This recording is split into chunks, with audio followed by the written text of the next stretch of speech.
General Asim Munir जो हैं अब वो अगले चीफ होंगे पाकिस्तान आर्मी के।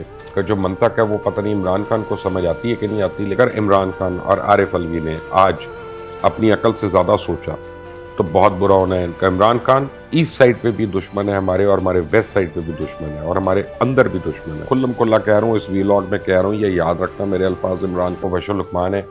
और आज सुबह जो खबर आई है वो सबके सामने आ गई है। बड़ी यानी सबको उसका बेचैनी से इंतज़ार था कि पाकिस्तान के नए आर्मी चीफ का ऐलान हो गया और चेयरमैन जॉइंट चीफ का भी हो गया। लेफ्टिनेंट जनरल आसिम मुनीर जो हैं अब वो अगले चीफ होंगे पाकिस्तान आर्मी के, और लेफ्टिनेंट जनरल साहिर शमशाद जो हैं वो चेयरमैन जॉइंट चीफ होंगे।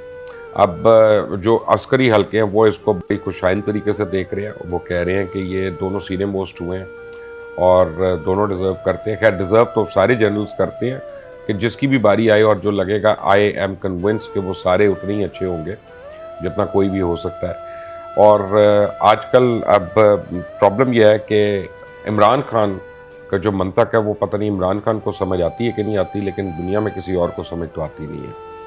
इमरान खान ने एक ARY के साथ इंटरव्यू देते हुए ये कह दिया कि अगर शहबाज शरीफ जो हैं वो लंदन जा सकते हैं, मफरूर भाई से मुशावरत कर सकते हैं अपॉइंटमेंट के लिए, तो सदर आरिफ अलवी तो मेरी पार्टी के हैं, तो मेरे से क्यों नहीं मुशावरत करेंगे।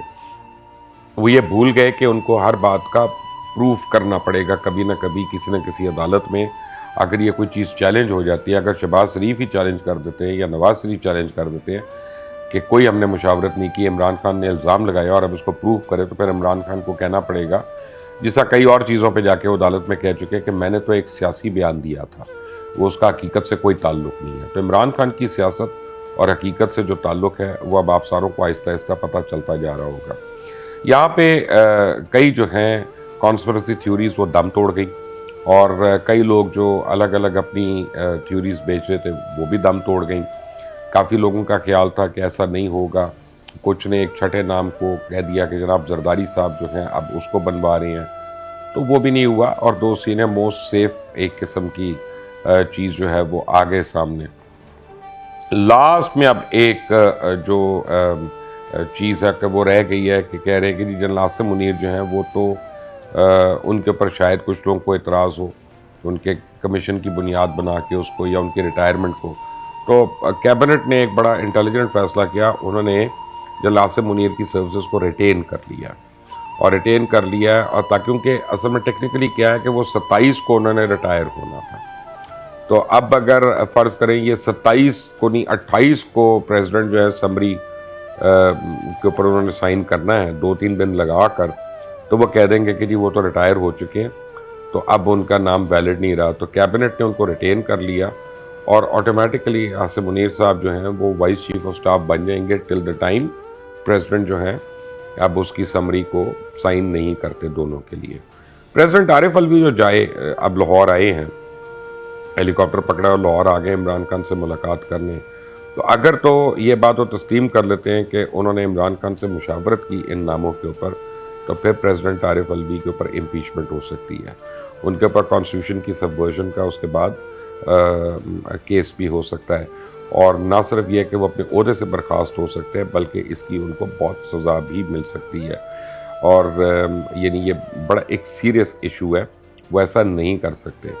जो कॉन्स्टिट्यूशन है वो इसमें बड़ा क्लियर है, वो उसमें जो अल्फाज इस्तेमाल हुए हैं उसमें कहा है कि on the advice of the prime minister the president शैल, उन्होंने ये नहीं कहा द प्रेसिडेंट मे। अगर लिखा होता कि प्रेसिडेंट मे तो इसका मतलब है प्रेसिडेंट सोचेगा, अपनी बात सोचेगा, और प्रेसिडेंट शैल का मतलब ये है कि president has to do it, he has no other option. वो 2 घंटे लगा सकता है, वो 8 घंटे लगा सकता है, वो 24 घंटे से ज़्यादा नहीं लगा सकता, और उसको ये वापस भेजना ही है साइन करके कैबिनेट डिवीज़न को, वहाँ से सेक्रेटरी डिफेंस के पास आएगा, और सेक्रेटरी डिफेंस जो है फिर फॉर्मली इसकी एक नोटिफिकेशन इशू उन्होंने करनी है। अब ये तो है वो तरीक़ाकार जो होना है। और आपको बताऊं कि कुछ लोगों का ख्याल है कि इमरान खान की बात पे जब उन्होंने कल कहा इंटरव्यू में कि जनाब हम खेलेंगे, मैं और प्रेसिडेंट हम खेलेंगे, तो इससे ज़्यादा लूज टॉक जो है वो इमरान खान नहीं कर सकते थे। आप आर्मी चीफ और चेयरमैन जॉइंट चीफ के अपॉइंटमेंट पे खेले नहीं खेलते, ये मुल्क की सॉवरेनिटी का सवाल है। इस मुल्क को दरपेश इस वक्त बहुत से मसाइल हैं। 2600 किलोमीटर का हमारा हॉट एक्टिव बॉर्डर है और दुनिया में कोई मुल्क ऐसा नहीं है जिसका इतना लंबा एक्टिव बॉर्डर हो। हमें ईस्ट साइड पे भी दुश्मन है हमारे, और हमारे वेस्ट साइड पे भी दुश्मन है, और हमारे अंदर भी दुश्मन है। तो हम हर किस्म की जंग कर रहे हैं। इधर हम कन्वेंशनल वॉर कर रहे हैं, इधर हम वॉर ऑन टेरर कर रहे हैं उस दुश्मन के साथ जो हमारे सरों के साथ फुटबॉल खेलता है, और फिर हम उस दुश्मन का मुकाबला कर रहे हैं कि जिसको ना मस्जिद की हुर्मत का पास है, ना उसको इमाम बारगाह की हुर्मत है, ना मर्द और औरत और बच्चों में और बूढ़ों में कोई तफरीक नहीं है। वो बिला इश्तियाल आके दहशत गर्दी करता है। और फिर उसके बाद 5th जनरेशन वॉर जो हम सोशल मीडिया पे ख़ास तौर पे देख रहे हैं कि हर किस्म की अफवाहों का बाज़ार गर्म करके मुल्क के इस्तेहकाम को मजरूह करना, मुल्क की मईशत को तबाह करना, ये सब कुछ जारी है। तो अब हम अपने इदारों में हम ये नहीं चाहते कि एक सेकंड का भी डिले हो उसके तसलसल में, उनकी प्रोफेशनल एबिलिटीज़ में, उनके प्रोफेशनल कामों में। और अगर इमरान खान और आरिफ अलवी ये करना चाहते हैं तो मैं इमरान खान को खुल्लम खुल्ला कह रहा हूँ, इस वीलॉग में कह रहा हूँ, ये याद रखना मेरे अल्फाज, इमरान खान, बड़ी जूतियाँ पड़ेंगी, बेइंतहा जूतियाँ पड़ेंगी अगर तुमने ऐसी हरकत करने की कोशिश की।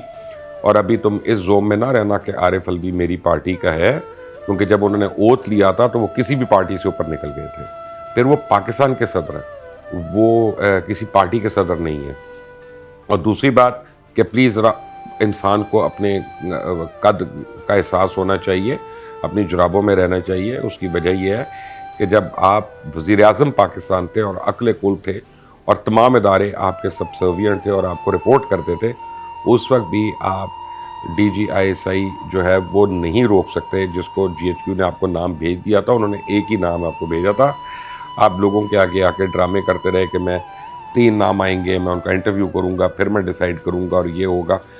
बेसिकली आपके जो टोने हैं वो नहीं ख़त्म होते। हर चीज़, हर डिसीजन आपका जो है किसी सोलर एक्लिप्स से, किसी ल्यूनर एक्लिप्स से, किसी केतु की अच्छी घड़ी से और राहु की बुरी घड़ी से, इन चीज़ों से लिंक होता है। मुल्क ऐसे नहीं चलते। मुल्क जो है वो अक्ल फहम के साथ चलते हैं और उसी तरह आगे लेके जाता है। आपके शकूक व शुबात जो है उनके ऊपर नहीं होगा। मैं आपको बताऊं नाजरीन, अब तक आपको हर एक बता चुका है कि जनरल आसिम जब DGISI थे तो उनको क्यों हटाया गया था। तो ये कोई नई बात नहीं है, लेकिन सिर्फ ये बात नहीं थी, एक और वजह भी थी जो अभी तक नहीं पब्लिक हुई। मैं आपको पब्लिक कर देता हूँ कि थोड़े दिनों के बाद बजट आ रहा था। PTI का तारीख का पहला बजट था उनके पहले साल का, और DGI को प्राइम मिनिस्टर ने कहा कि ये बजट हमें पास कराना है। पास कराने का मतलब है कि तमाम मेंबर्स को ज़बरदस्ती करो और उनसे कहो कि इसको अप्रूव करें, वरना लीगली होता क्या, अगर बजट ना पास हो कौमी असम्बली से तो हुकूमत वहीं पे गिर जाती है और कॉन्स्टिट्यूशनली हुकूमत फिर रहती नहीं है। तो वहाँ पे उन्होंने कहा कि ये हमारा काम नहीं है, और ये हम लोग यहाँ पे इसलिए नहीं बैठे कि हम यहाँ पे पार्टी की नंबरबाजी पूरी करें या आपको हम वोट दिलवाएं, हमें अपना प्रोफेशनल काम बहुत ज़्यादा है। तो उसके बाद इमरान खान ने कहा कि मुझे अपना मनपसंद बंदा चाहिए जो आके नंबर्स फिल इन करेगा। और फिर मरहूम आमिर लियाकत की भी बातें याद करें, जब उन्होंने कहा था कि मुझे एक फ़ोन कॉल की वजह से लाया। किसने फ़ोन कॉल किया? उनका जो करते हैं हमेशा, उन्होंने फ़ोन कॉल किया। आप भी जानते हैं, मैं भी जानता हूँ।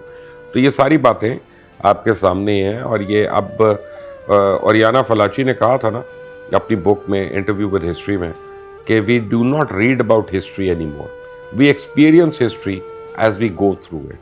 यानी अब जो हिस्ट्री बन रही है ना आने वाले जनरेशन्स के लिए, वो हम उसको एक्सपीरियंस कर रहे हैं।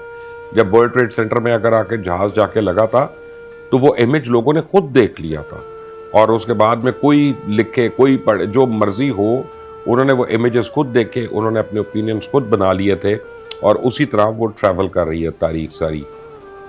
तो आज आरिफ अलवी जो हेलीकॉप्टर पकड़ के लाहौर आ गए, ये इमेजेस हम सब ने देख लिए, and history is in the making. मैं आपको बता रहा हूँ कि अगर इमरान खान और आरिफ अलवी ने आज अपनी अकल से ज़्यादा सोचा तो बहुत बुरा होना है इनका। इमरान खान नवाज शरीफ से ही सबक सीख लें। नवाज शरीफ की पार्टी पूरी यहाँ पे हुकूमत में है, नवाज शरीफ इंग्लैंड में है, वो नहीं आ सक रहे, वो नहीं है यहाँ पे। So try and learn from his mistakes. और वही अक्लमंद आदमी होता है जो दूसरों की गलतियों से सीख लेता है, अगर आपको समझ आ जाए। लोग जनरल आसिम मुनीर की तारीफ़ में बड़ा कुछ बता रहे हैं। कोई कह रहा है वो हाफ़िज़ कुरान है, कोई कह रहा है वो DGMI थे, QMG थे, DGI थे, बड़े सेलिब्रेटेड ऑफिसर हैं। मैं आपको ऐसी बातें नहीं बताऊंगा। उसकी वजह है कि मैं ये समझता हूँ कि पाकिस्तान आर्मी का जो भी चीफ होगा वो इंतहाई प्रोफेशनल और इंतहाई इंटेग्रिटी वाला और ऑनेस्टी वाला इंसान होगा। और वो आप जिस मर्जी को बना लें, यानी बारी बारी जो जो अपनी सीनियरिटी पे आ रहा है, या आप जिसको भी लाते हैं उससे ये डाउट करना कि वो इससे कम होगा, दैट्स नॉट पॉसिबल। सब में ये वाली क्वालिटीज़ होंगी। स्वाई हाफिज़ कुरान की ऑब्वियसली वो एक बहुत बड़ी क्वालिटी है, उसको हम लोग मैच नहीं कर सकते। बट शुक्र है कि पाकिस्तान में एक वो तजस्सुस का और जो जांकनी का आलम था हमारे ऊपर, जो एक तलवार लटकी हुई थी दो धारी, तो पता नहीं खून की तो खून की, तो अब वो हो गया। और अब अगर इमरान खान और आरिफ अलवी ने अपना मज़ीद मजाक उड़वाना है तो ये उनकी मर्ज़ी है, उनकी चॉइस है। मैं आपको बता रहा हूँ, bottom line it is decided. Lieutenant general Asim Munir जो हैं नई चीफ ऑफ आर्म फोर्सेस हैं, यानी हमारी अब अस्करी क़यादत के, और जनरल साहिर शमशाद जो हैं वो अब जो है चेयरमैन जॉइंट चीफ हैं, और दोनों 4 स्टार जनरल्स हैं। एंड नथिंग इमरान खान और Arif Alvi can do about it. Thank you for watching.